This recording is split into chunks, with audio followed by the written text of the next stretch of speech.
When I play golf, on an average hole, it probably takes me about 3 balls per hole.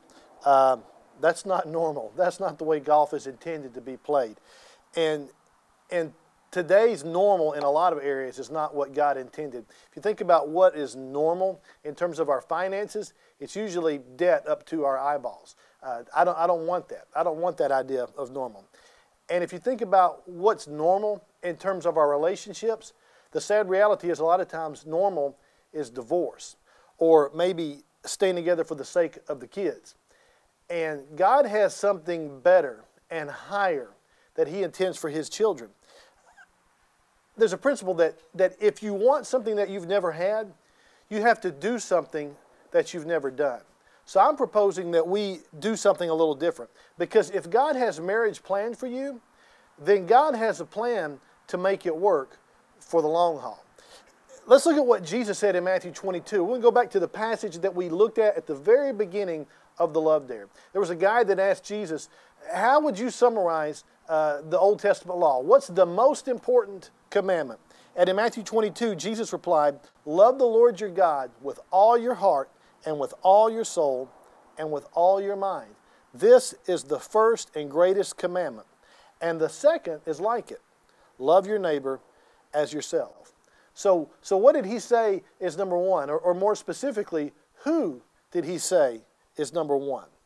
He said number one has to be God, that you love God first with all your heart and soul and mind. And so you might say, you got to give God 100%. And so this jar here is 100% full of golf balls. And that's just going to kind of represent the fact that we need to put God 100%. So the first point we want to see this morning is we've got to make God our number one priority. Just once, I would love to hear some guy, when he starts dating somebody, to say, oh, I've met this girl, and she's great, she smells good, she looks good, she cooks good. I think she just might be the two. Because he would recognize that God is the one, He's first place, and what He's out there looking for is the two.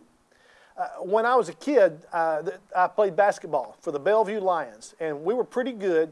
I didn't start, so that meant we were pretty good because if I started, we wouldn't have been very good at all. But one year, our team came in second place. We were the Lions, and the Pirates came in first place. And we got home, and my parents took a picture of me that we've still got, and I'm holding up 2 fingers, and you see that. And I remember that my dad, when he took the picture, he said, you're supposed to hold up 1 finger, like you're number one. I said, no, we're not number one, though, we're number 2. I wasn't confused about the difference between first and second. Pirates were first, we were second. But it seems like today, a lot of times we get confused about first and second place in our lives. God says He's supposed to be first, and then who's going to be second?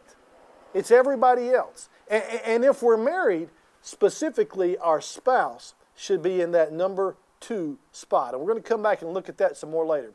So to represent the fact that our spouse should be number 2, and we could still give 100%, we're going to fill this up with gravel.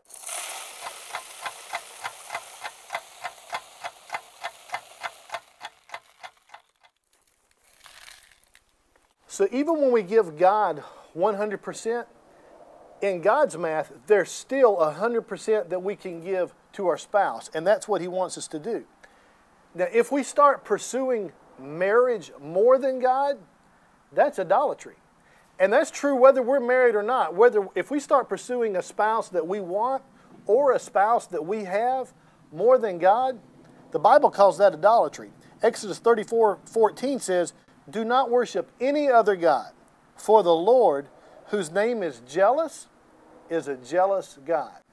Now in 2 weeks, we're going to start a new series. We're going to look at some of the names of God in the Bible and some of the ways Jesus is referred to and learn more about how He wants to relate to us and how we can relate to Him. But what we see here is that the big reason a lot of marriages are screwed up is because people are wanting their spouse to meet needs that only God can meet.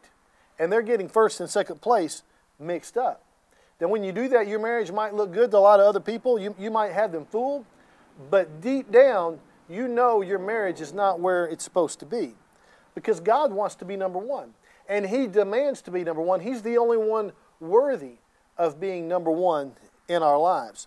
And until God's number one, our relationship with number two isn't going to work out the way that it's supposed to be. Now, the reality is, for a lot of us, it's not that we've put our spouse or that we have or that we want in number one. What we've actually put as number one is ourselves. And even after we give God 100% and give a spouse 100%, we still can love others and still have love for ourselves even. So we're going to put water in here to represent that even though it's full 2 times, there's still room for more.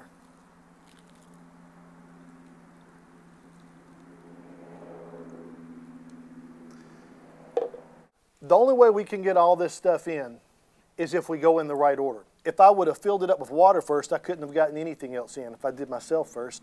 If I would have filled it up with gravel first, I couldn't have got the golf balls in. Going in the right order matters. And when we go out of order, it just doesn't work. And only when we get the first great commandment right in our lives, when we start loving God with all our heart and soul and strength and put Him first, only then can we start living out the second great commandment of loving our neighbor as ourselves. When we love God first, then we start to understand what love is. How about that? That's a perfect 100%. All right.